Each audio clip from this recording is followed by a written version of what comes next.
Good evening. Welcome to Sunday at 7. I'm so glad you're here. This is our relaxed Sunday space. It's a chance to wind down the weekend, share stories, and enjoy good company. Each week, we'll share stories, reflections, and plenty of friendly conversation, all in a relaxed Sunday atmosphere. Pop a hello in the chat, grab yourself a brew and settle in. I will love hearing your thoughts as we go along. Let's get started with this week's Sunday at 7. Good evening. Welcome. Hi, Kels, Spiky, Dom. Good evening. Evening, Levi. We'll just give it a few moments and just see if anybody else jumps on the stream. But while it's starting, I'd just like to tell you how I've come to tonight's stream episode, or whatever you want to call it, because last week when I did the music one, bringing back memories, it got me thinking about the people who shaped me, the ones who've made an impact on my life. And of course, there's a lot, and there's too few to mention in an hour. So what I'm going to try and do is I'm going to go through two or three, maybe four in this hour. Then next week I might go on to a few others. But tonight it'll be, basically from being 5 or 6 when I first moved to Bridlington to 18 when I went into the grown-up army, if that's the right word for it.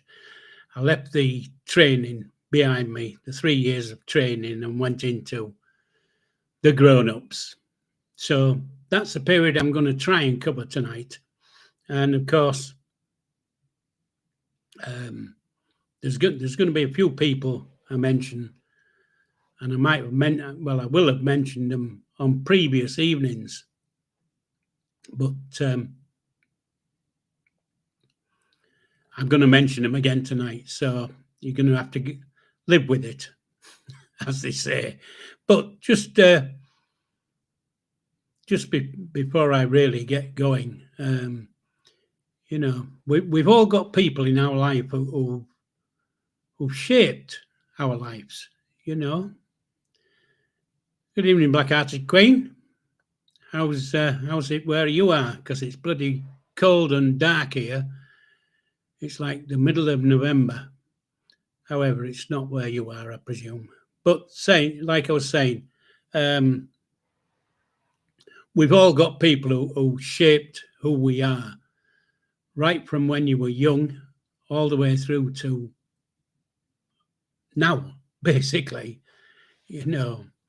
And lots of people can make marks on your life and leave footprints on you, but some stand out more than others. Now, the obvious one for me is my mother. My mother was my greatest, what's the word? My mother was my greatest influence on my life. And she still is the greatest influence on my life, even though she's been passed for 30, 35 years, I think, or maybe a bit longer. Not quite sure. 35 years she passed away. So, but she still has that effect on my life now. So I'm going to go back to the very early days, and it was round about this time of the year, October, November, in our little 3 up, 2 down in Bridlington, where basically, like Tesco's and Morrison's, we started planning for Christmas. And of course, the first things that came at the beginning of October were a Christmas cake and the plum puddings. And I say plum puddings because my mum used to make a plum pudding for us for Christmas Day, and a plum pudding for my eldest brother, because his wife wasn't that up on that kind of baking as such. So the first thing in the beginning of October, we would be going around and about the town, getting all the ingredients for the Christmas cake. And my mum had a little recipe that she'd written down, which I still use myself, and I still make Christmas cakes for some people in the family. Some people in the family don't like Christmas cakes, but some do. Good evening, Noxie. And so, like I say, around about this time, we would start getting ready with the ingredients for the cakes and the puddings. And maybe the second week in October, we would come to make the Christmas cake as such. Now, my mum wasn't one for weighing things, you know. A bit like me, I'm not like that.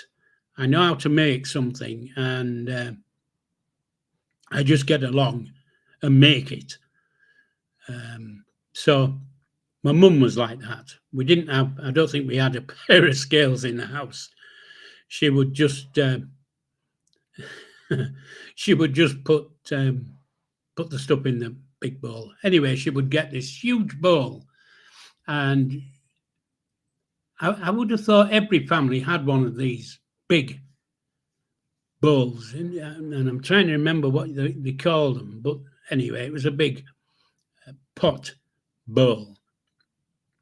And, you know, we'd start off with all the ingredients and putting in all the dried fruits and all that kind of gear. And then she would get the butter and the sugar, and she'd put the butter and sugar in front of the open fire, you know, behind there, over there. No, it's over there. So she put the butter and sugar in front of the fire to try and get it a little bit softer.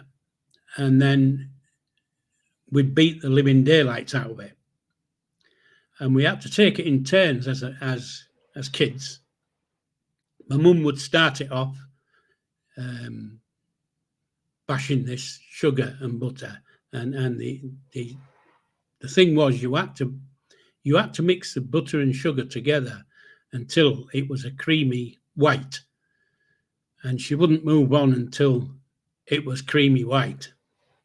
So of course it's a bit of a tiring thing to be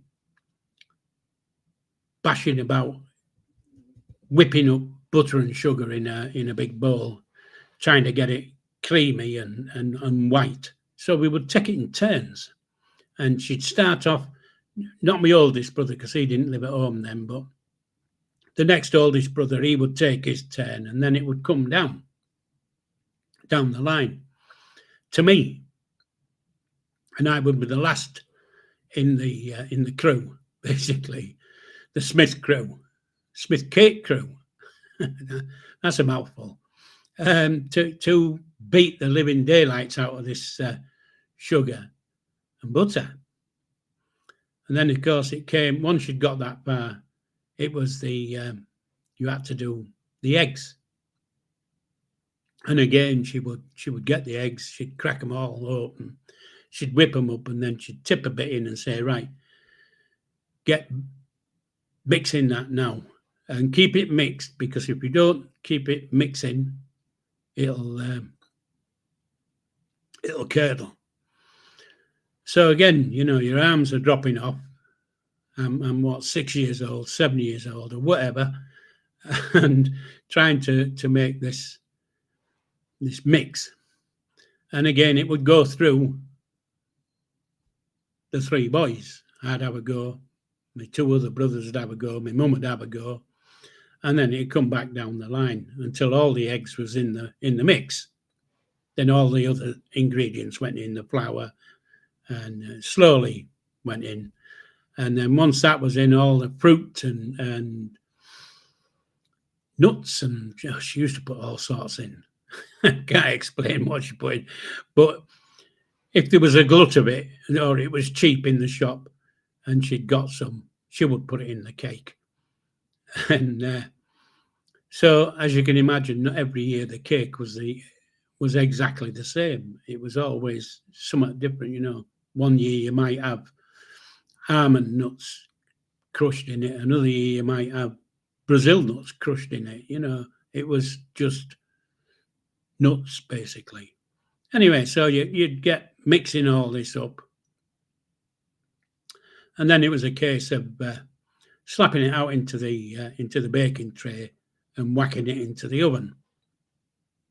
And that was our Sunday night, second week in October. And then we would all get round and we'd play games. We'd play, I don't know, I can't remember the games, but we had a few card games we used to play and whatever, whilst the cake cooked. And of course, when you sat there and you're playing games and whatever, and you can smell the cake, and it was that Christmassy smell that came into the house, and basically that Christmassy smell from the middle of October was there basically until January. That you had that Christmas aroma the whole 3 months basically. And it wasn't the cake, it wasn't, there was other things, but anyway, so the cake would be made, then cooked, put out onto a tray to cool, and then at the end of the night, or when it was time to go to bed or whatever, my mum would wrap the cake up in greaseproof paper and put it in the scullery. Now, I presume everybody knows what a scullery is. It's just a room where everything was kept in the house, where it was cold and dark. Didn't have any lights in there, and it was just put in there and left. And then, we got on with our lives for the rest of the week and whatever, knowing that the week later it would be the time to make the Christmas puddings. And again, we sat there on the Sunday afternoon, and Mum would start the pudding and get it going, and we'd all join in. We didn't sing. We just sat there and whipped this bloody pudding as it was, as though it was going out of fashion. But we give it a good beating anyway. And once all the pudding was in the bowl, Mum would say, right, and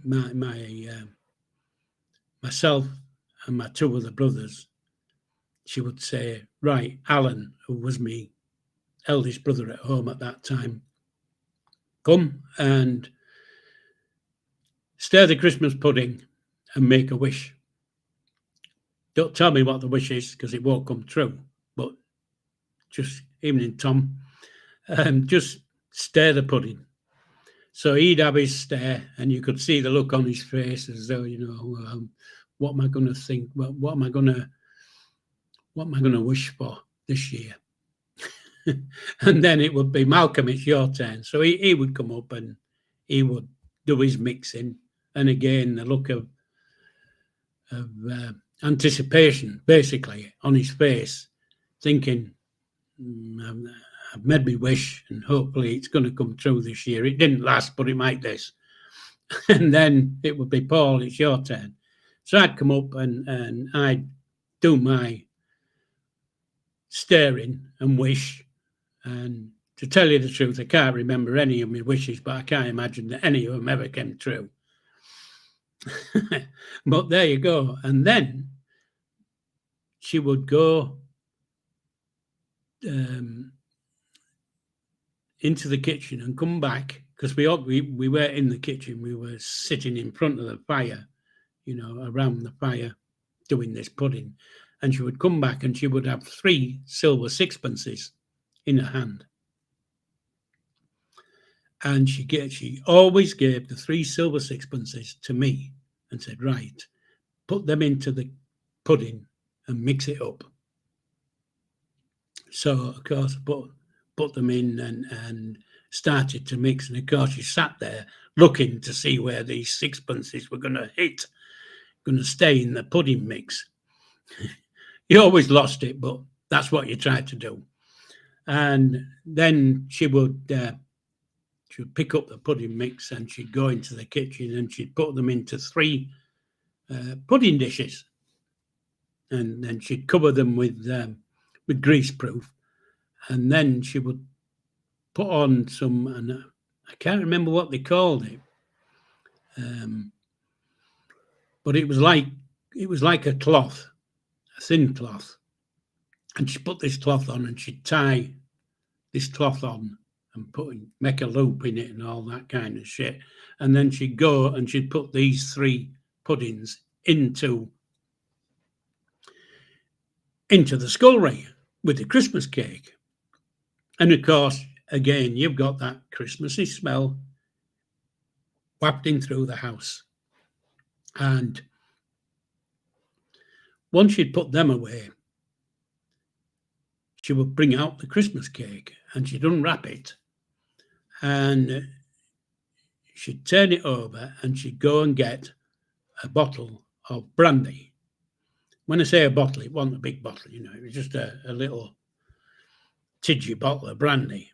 And she'd pour this brandy on the cake. Then she'd wrap it up again and go and put it back in the scullery. And I kept saying to her, what are you putting that brandy on there for? She said, I'm feeding the cake. Feeding the cake. So anyway, we fed the cake for 3 weeks.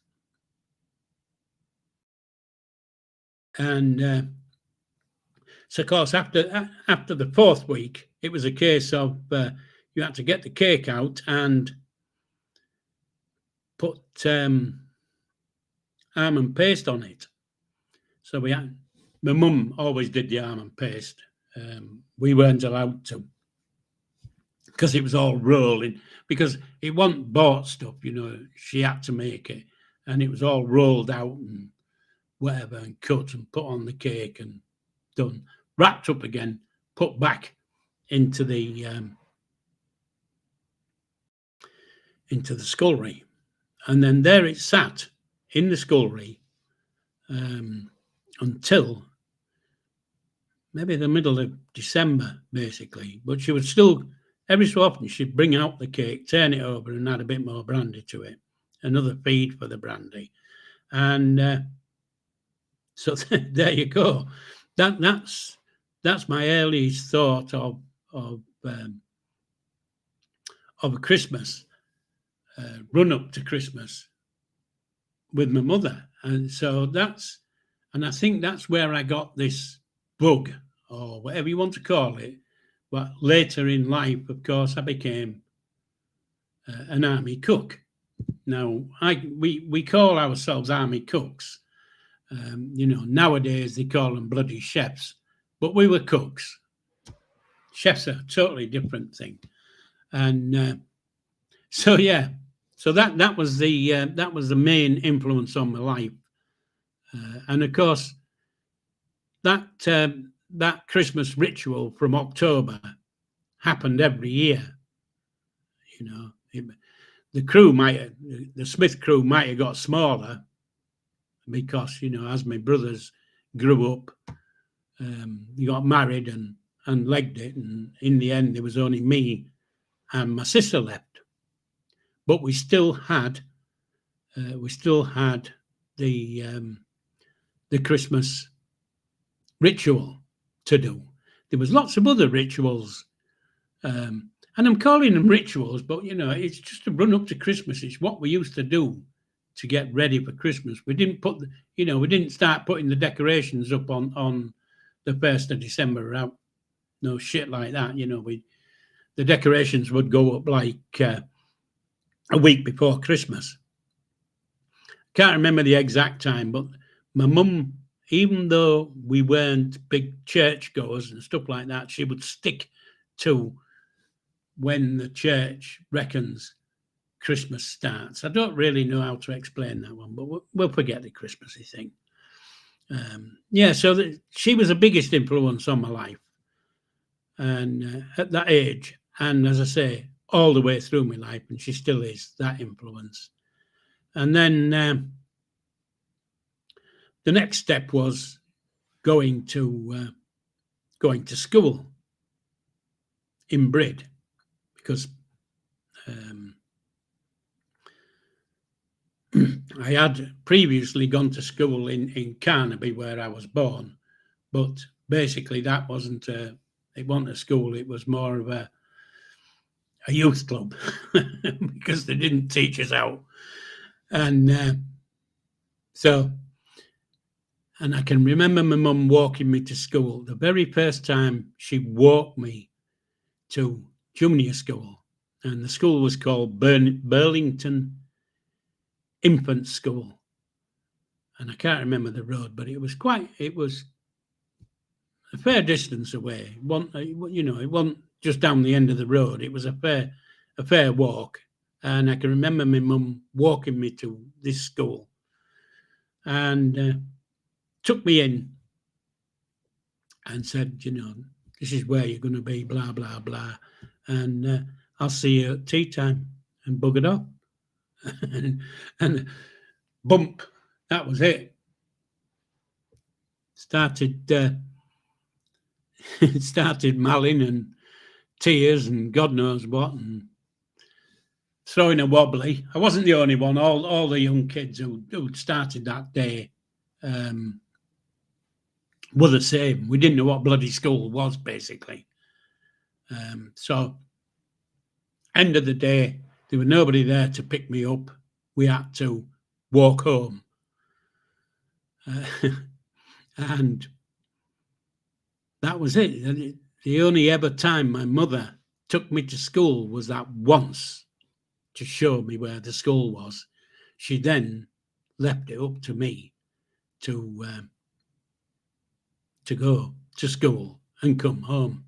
Now, school wasn't my favourite place, I can honestly say. And I can't remember a lot about infant school, but I can remember a lot about junior school.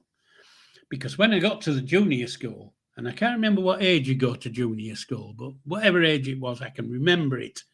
The junior school was right next door to the infants. So you went into another building. And in those days, and I don't know if they do it now, but in those days, your form master would either be a man or a woman, but they would be with you all the way through your junior school, you know. So if you went in and they said, right, I'm Mr. Blah, blah, blah, I'm your teacher, and he was your teacher until you left junior school and went up to the secondary school, if that's the next place you go to. I can't remember all these names. Anyway, so when I walked in, we walked into this big hall, and we're all there, and there was a man at the front who was the headmaster, and I can't remember his name, But I can remember him standing there saying, welcome to Bridlington. You're going to be here for blah, blah, blah, so many years or whatever, until you go up to, till you take your 11 plus. And what I'm going to do now is split you down into different forms. So he'd have this big list and he'd say, right, Bob Jones, Form 2, Willie Jensen, Form 3, Paul Smith, Form 1. And he went through all the names. And the classes were about 30 people in total. Might have been a few more, I'm not quite sure. But and we had 3 forms. So first year, 3 forms. Form 1, 2 and 3, first year. And so we went to our classroom and claimed the desk, and we all pushed in to get to the back of the class to sit the furthest away from the teacher. And then he came in and he stood at the front and he said, right, and I can't remember how he said it, but right, children, I'm Mr Brier, and I'm going to be a form teacher for the whole of your time while you're at Bridlington. Now, the first thing we're going to do this morning is we're going to put you into your respective seats. So, of course, all this pushing and shunting made no difference, because he was going to say, right, you're sitting there and you're sitting there and you're sitting there. And he had a list and he'd say, right, Paul Smith, you're on seat number 4. Joe, you're on seat number 3, blah, blah, blah. And, for the life of me, I can't remember any of the girls' names. I can remember boys' names. Can't remember the girls' names. But it was girls and boys, and we weren't, boys on that side, girls that side. It was mixed. And the desk you was at was the desk you were going to be at for the rest of your time in the school, in Bridlington School. And so, of course, then you did whatever. You had the same teacher, would teach you maths, history, geography, religious education, whatever. And occasionally you would get a vicar come in to give you a bit of a class on religious education. And that's how the school went. But Mr Brier stuck in my mind because he seemed to, I don't know, he seemed to cotton on to me. I don't know what, not in a noncy way, I don't know, maybe because I looked like a bloody tramp and all the other kids didn't. But he seemed to have taken a bit of a shine to me. And I can remember 3 or 4 occasions while I was at Bridlington School. We used to go out on, I don't know, away days. I don't know if you can call them away days, but, that this coach would pull up and the class would go out, get on the coach, and we'd go off for a trip for the day. And the trips were normally only in summertime. We didn't do trips in winter, but normally in summertime. And I can remember this time we went to Flamborough Head, which is a little village just on the outskirts of Brid, right up on the coast end, basically. And at Flamborough Head, there was a big white lighthouse. And that's what we'd gone to see, was this lighthouse. We were going to have a look round and stuff like that. And it was a hot day. And we all got off the bus and were plodding about and, taking a piss out of each other or whatever, like kids do. And anyway, this ice cream wagon pulled up, Want a Mr. Whippy. I can't remember what it was, but it pulled up anyway. And, one or two of the kids said to Mr. Brier, can we go and get an ice cream? And he said, of course, it's a day out. It's a jolly, basically. You can go and get an ice cream. Anyway, all the kids went for the ice cream, except me. I couldn't go for an ice cream because I had no money. I was skint. I never went to school with any money, and not at those times. I didn't anyway. And I could see him looking at me, and he came across and he said, "Can't remember if he called me Smith or Paul, probably Smith. I can't remember anyway." And he said, having an ice cream, and I said, "No, don't want one really." And off he popped. And about 5 minutes later, he come back with an ice cream. And he said, "Here you go. Here's one for you. If you don't want it, give me it back." Anyway, I wanted it, so I had the ice cream. And, and I thought, well, why has he bought me an ice cream, basically? But I enjoyed it anyway. Good evening, Paul. Welcome. And, so I had this ice cream. And all the way through junior school, there were little things like that where he was quite nice. He was a bit of a tyrant at times, but I've had the slipper a few times off him, and slipper on the hand and all that kind of stuff when I'd done wrong. And he was there with me basically. The whole time until I took my 11 plus. Now, of course, you go and take your 11 plus, and I failed. Obviously, I was going to fail because I hated school. I don't think it did anything for me really, but I failed. So I had to go to the secondary school, and the secondary school was called Headlands, and it was an all boys school.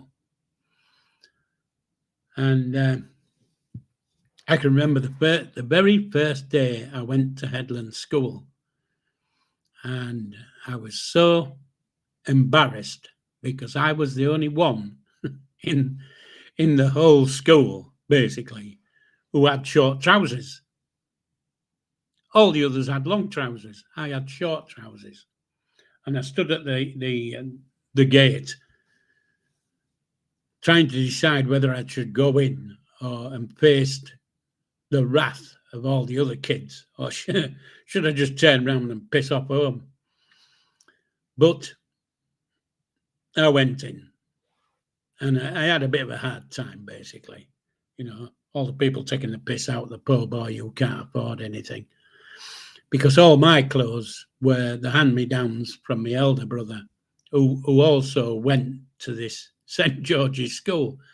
So I was wearing his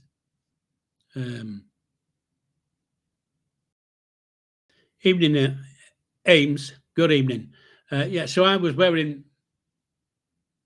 the stuff that my brother wore at the school, and of course he'd left, so now I was using his stuff. And again, I absolutely hated school.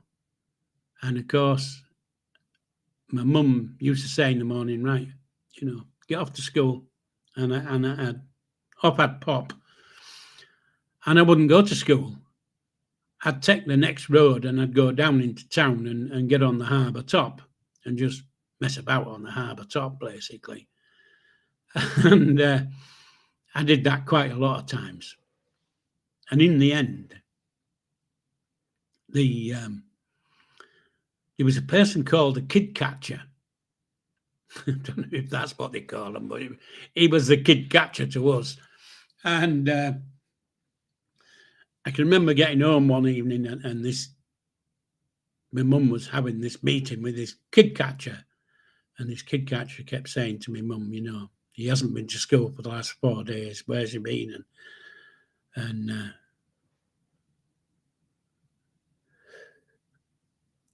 Yeah. And I'm sorry because I've just read that Paul the Hat's thing there, and it's exactly the same. But yeah, so Mum said to me, you know, where have you been for the last 4 days? And I'd say, I've been to school. No, you haven't, because he just told me you haven't. Where have you been? And a whack round the ear and a whack on the backside and a whack on the leg and whatever. Anyway, I owned up and said I don't like it. And I've been on the harbour. What are you doing on the harbour? Well, just on the harbour, basically. All right, okay. Anyway, I got a good telling off and a good beating or whatever. Not a beating as such, but, you know, I was put in my place, said right. So she got me up the next morning and went through my chores that I had to do before I went to school. And she said, right, get off to school. So up I popped. And again, I got to the end of the road. Instead of turning left to go to the school, I turned right to go to the harbour. And got onto the harbour, and I hadn't been there for 5 minutes. And this car, I could see this car pulling up at the harbour top. And this guy gets out and he walks straight over to me, grabbed me by the lug, and dragged me to the car and threw me in it and took me to school. And he, you know, gave me a bit of a telling off and said, right, you know, this is where you're meant to be, not on the bloody harbour, blah, blah, blah. And I was in school for the day. Anyways, a couple of days later, again, I took the risk and went to the harbour. And again, he came up, grabbed me lug, took me to school.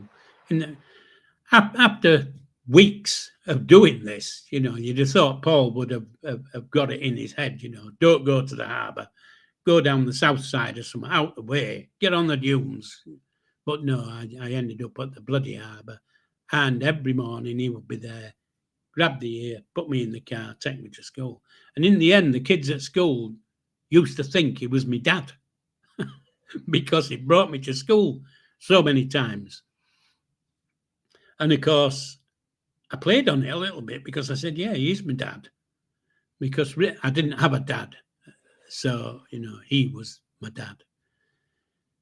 And anyway, this, after a few months at this school, this Mr Brier came into the class and had a word with the form master. And he came across for a chat, and he took me out into the corridor and he gave me a bit of a chat, really, you know, and said, you know, you need to pull your finger out and start treating school respectfully, if that's the word. You know, if you don't learn, you're not going to get anywhere in life. So start buckling down a little bit and start learning, and I'll be keeping an eye on you. I thought, you know, keeping a bloody eye on me, what's that all about? Yeah, anyway, so all the way through Headland School, every so often, Mr Brier would turn up and we'd have a little chat saying, how are you doing? You know, and as I got to the, you know, the age where you leave school, it was a case of what are you thinking of doing with your life when you leave school? And, you know, and I said, well, I'm thinking of joining the army like my brother. And he said, oh, you know, are you sure that's what you want to do? And I said, yeah, I think so. And, you know, I want to be a cook, I think, but we'll see if I can get through, because, you know, to get in the army, it just didn't take you. You had to sit another bloody test, a bit like an 11 plus. Now, you know, I'd failed me 11 plus drastically. And again, I thought, oh, shit, another test. So anyway, it was about 2 weeks before school broke up, and Mr Brier came in, and he came came across to me and we were having a bit of a chat, and he said, "What have you got planned for the summer?" So I said, "Well, I go to Aldershot in September." So he said, "Well, what are you going to do during the summer holidays?" If that's what you want to call it. So I said, "Well, I don't know. I presume my mum will have something for me." He said, "Well, if you want, you can come and help me on the tea stall on the beach." Because he used to have a tea stall on the beach on the north side of Bridlington. North side, which is the worst side of Bridlington's beach. But that's where he had this tea stall. And he said, "I'll pay you for your time. You won't get a lot, but there'll be some good. You'll make some good tips." And what I didn't have to make tea. What I was doing, and of course, in those days, it wasn't plastic cups and all that, plastic forks and spoons and all that. It was crockery. And of course, I would get the tray, and he'd put on this cup, the 6 teas, and here's the milk, and they're over there, look at near the beach, and they'll wave a little flag when you get close enough. Anyway, up I pop and serve them the tea. Then, of course, you go back and you take another one out and go back and take another. Then you had to go around the beach picking up the empty cups and saucers and whatever, take them back to the stall. And there was I think it was his wife and his daughter used to do the washing up. Ready, just keep the cups and saucers coming. Anyway, so I think I started that round about June time. And in those days, the beaches were packed. It's not like now. The beaches were absolutely heaving. And we always seem to have good weather. I don't know. Well, we did in 1966 anyway. It was a hell of a summer. I can remember it well. Anyway, so I'm there serving teas. They weren't coffees and stuff. It was just teas, no biscuits. That was it. And I used to make a few bob on tips. You didn't make a lot of money, but a few bob on tips. And anyway, and I can't remember the exact date, but I was walking around the beach with my tray and my cups and saucers and stuff, my tea. And you could hear the radios all around the beach. There was transistor radios, and they were all playing the World Cup final, 1966. And I was there walking around the beach, and I could hear over in that side the commentary, and over there the commentary. And as I walked up the commentary, so I didn't miss any of the football. I heard it all. And so, the summer of 66 was cracking. We won the World Cup. I joined up, and Mr Brier, who basically been, I was going to say a friend, but no, I don't know what you can call him really, but he was there from when I was 6 or 7, all the way through to when I was 15. So 8 or 9 years he'd been in my life.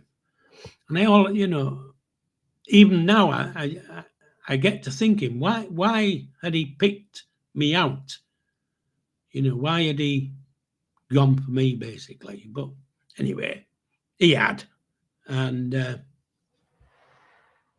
that was that. And then, of course, I joined up, and in September, I went down to the Army School of Catering at Aldershot. And the Army School of Catering was basically like going to university. It wasn't university, but it was like going to university because you had terms. It was a bit like school again. You had terms, 13-week terms. And again, we had one corporal who was in charge of us. And I think he was in charge of the company I was with. And I think within my part of the company, there was 12 who we shared the same barrack room. There was 12 in a barrack room. We shared it. And he was our corporal. And the corporal's name was Otto Briggs. Now, Otto Briggs, right? Well, he wasn't German, he was English. But he played on his name. And basically, every morning when he walked through the door, and he would, somebody had seen him coming in the shout, corporal on parade, or whatever we used to have to shout, and you'd have to stand there at the end of your bed and think. And he would come in and he would say, Guten Morgen, with a German accent. And like I say, he wasn't German, but he played on the name. And of course, we had to answer, Guten Morgen, mein Herr. And of course, if you didn't, you knew your bed was going to get tipped up and your locker was going to get thrown out. So you did it.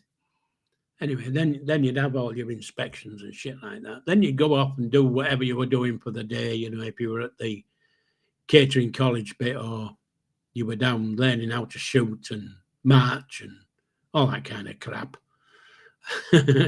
And at the end of the day, you'd come back to the barracks and you would have to go into your room first before you could do anything. And he would come in and he would say, and I can't remember exactly what the term was, but it was gutting something. Anyway, it was a German for afternoon. I can't remember what it is now. It's gone.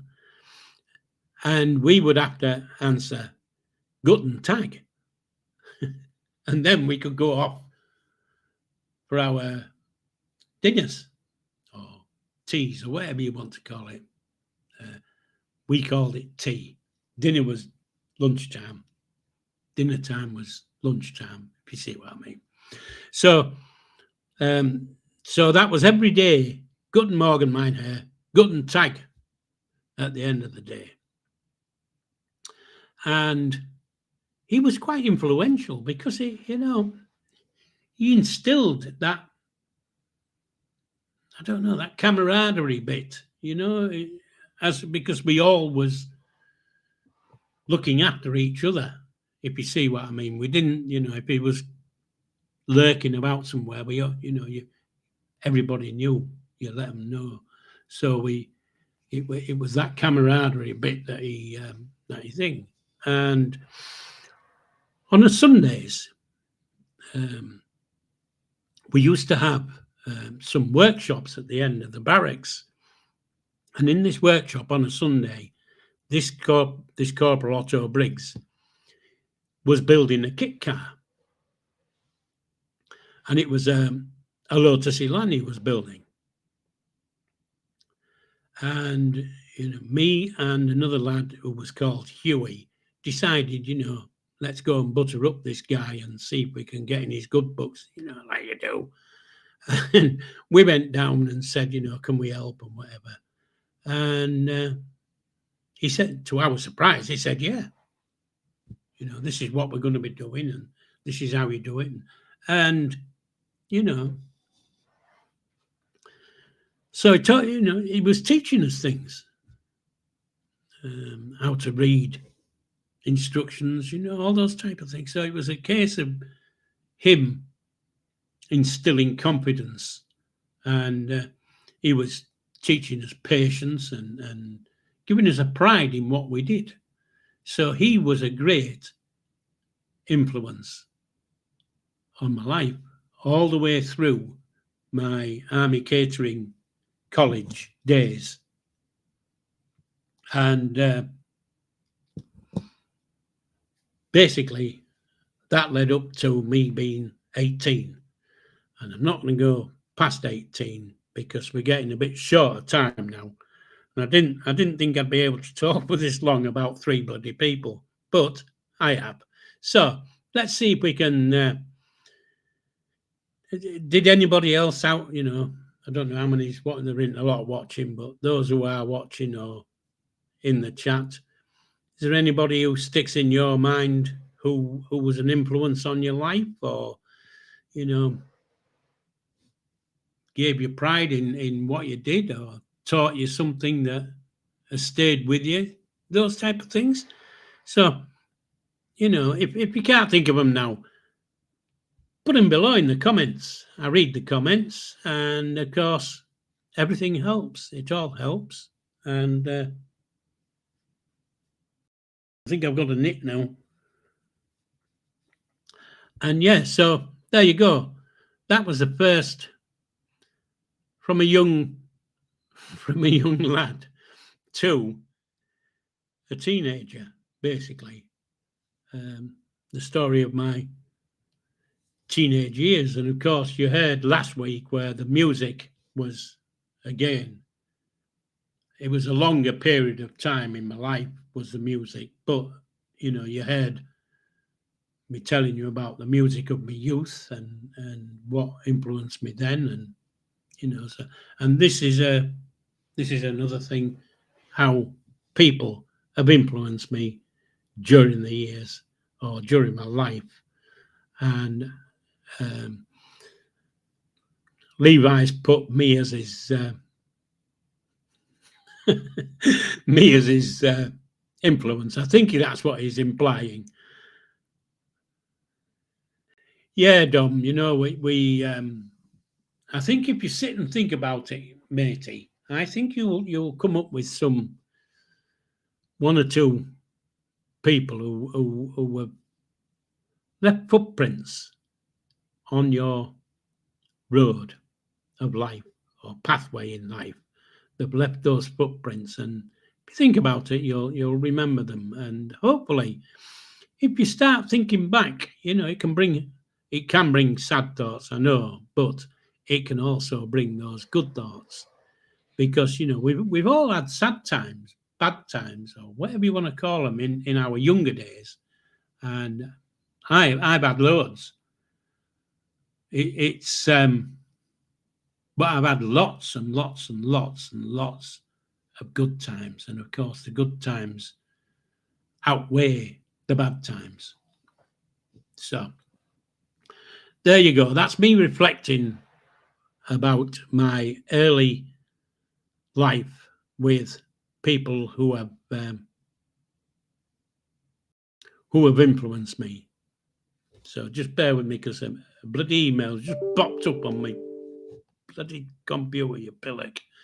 Yeah, so if you remember anything, or if you want to, you know, drop something in, put it in the comments below, because I do read the comments and they do go in, and it might trigger more memories of me. If you say, you know, more memories that I need people to trigger things in my head, because I don't have a good memory as such.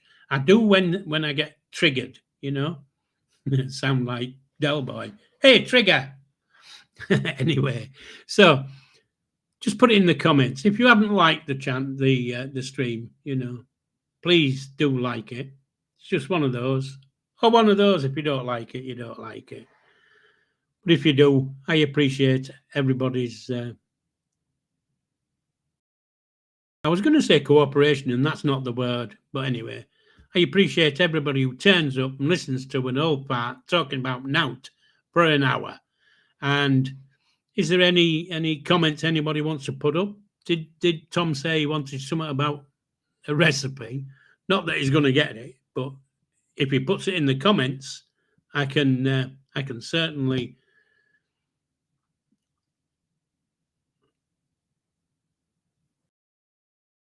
Oh, Tom lived through 2 world wars. Yeah, my granddad lived through 2 world wars.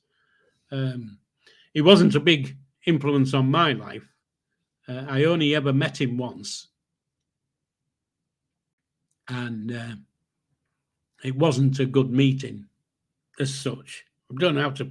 It was a meeting, but I'd just come home on leave when I was a young lad. Just come home on leave, and this old guy was sat in the corner of my mum's front room, and I came in and give my mum a kiss and whatever, and she had a bit of a few tears, and like they do. And I said, "Who's the old guy in the corner?" I thought it was just somebody who'd come to have his tea leaves read or his cards read or whatever, because my mum used to do that. And she said, "Oh, it's your granddad." And I said, "Oh, right, okay." And I just said, "Hiya, Grandad, how are you doing?" And then I buggered off, and I don't recall ever seeing him again. So the last I heard of him, and I can't remember what year it was, but it passed, and my mum said, "You really should come to the funeral with us," and it got me off duties at work for a few days on compassionate. So yeah, I went home. Yeah, so that was my granddad. Wasn't an influence on me, but saying that, there was only one influence basically from my mum's family that had any influence on me, was a brother called Tom, who lived in a little village called Ulrome, just outside Bridlington.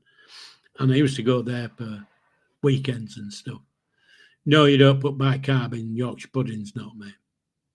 Definitely not.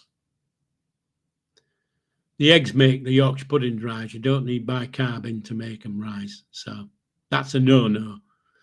Okay? Just do them right and they'll come out right. Anyway. So that's it, folks, basically. So I've given you a bit of an idea of Connie, which is my mum, Mr Brier, and Otto Briggs, which had a big influence on me during my army career. And, the people who shape us, they don't ever really leave us, do they? They're still here in your heart or here in your mind. There's echoes of them in everything you do, and everything I do. There's echoes of those. And so, thanks for coming. Thanks for sitting and listening. And hopefully, it might have got a few of your own grey cells ticking away, thinking about stuff in your youth, and bring back some happy memories. And I could talk quite a lot about the run up to Christmas, because it was a big thing, was Christmas at my mum's. We were a big family, and my mum was like a magnet that kept the whole family together. Unfortunately, when my mum passed, the family went, and we're no longer together. Months and even years have gone by where I haven't spoken to my brother or my sister. I think I haven't spoken to my sister for like 12 or 13 years. So, however, when my mum was alive, she was that glue. She held it all together for all of us.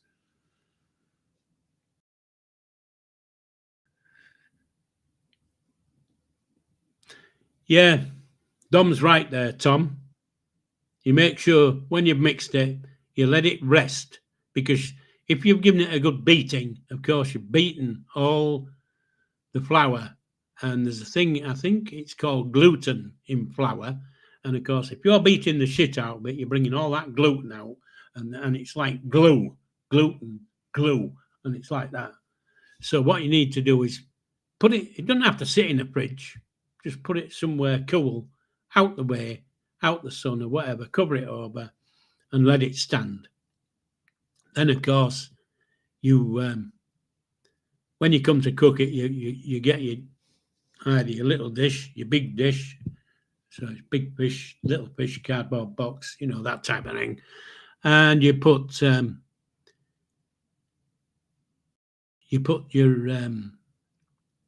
fat in it. Now, beef dripping's the best.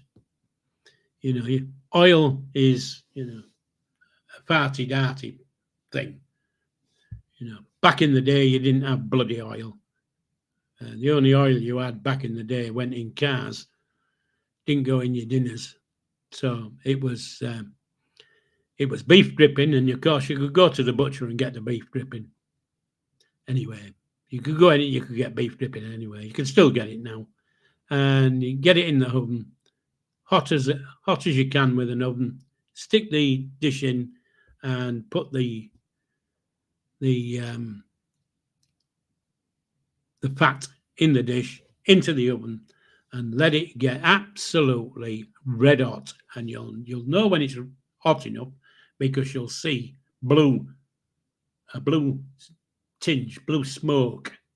Before it's going to set on fire, basically, you'll see that blue on the top.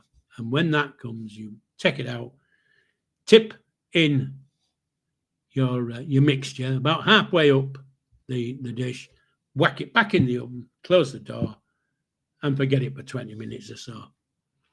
And you'll see that they'll come out like that, massive. As long as you've done it well. You've got to mix it well, and you've got to let it rest. So, don't be adding all these arty-farty, shitey things. A Yorkshire pudding is a Yorkshire pudding. Now, back in the day when my mum used to do Yorkshire pudding Sunday, we used to have a Yorkshire pudding as a starter. And then the same plate that you had your starter on, your Yorkshire pudding, would be your pudding for your main course. And so it was only one plate, but you'd had two courses, basically. We didn't have Yorkshire pudding with the roast beef and Yorkshire. I was going to say roast beef and Yorkshire pudding. We didn't have the Yorkshire pudding with the roast beef and veg and all that kind of stuff. We had the Yorkshire pudding as a starter with good, thick onion gravy.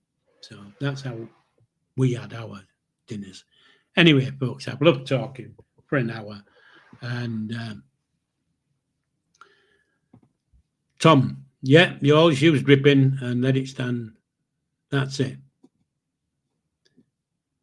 And giant ones are the best because, of course, if you let them cool, you can get all sorts inside them and, wrap them up and whatever. So, anyway, folks, I've loved every minute. It's come to just past 8 o'clock. I can see above my head it's just past 8. I've enjoyed my hour, and it's a case of Levi has just put up something on his PRSN channel. If you want to pop over and have a look, it's quite interesting. I've quite enjoyed watching it. And again, I'll see you tomorrow night, hopefully tomorrow night, 7 o'clock, same channel, same place. I'll be sat in the pub, though, not in my front room with my mum. I'll be sat in the pub talking to Bobby. So it's live long and prosper, and TTFN. Love you all lots. Thank you. Take care. That's all for this week's Sunday at 7. Thank you so much for spending part of your Sunday evening with me. I really enjoy sharing these stories and chats with you, and I hope you'll join me next Sunday at 7 for more conversation and good company.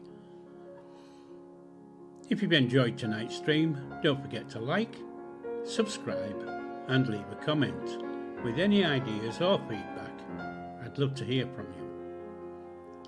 And if you'd like to catch up on previous episodes, you'll find them all in the Sunday at 7 playlist. Have a great week ahead, and I'll see you next Sunday.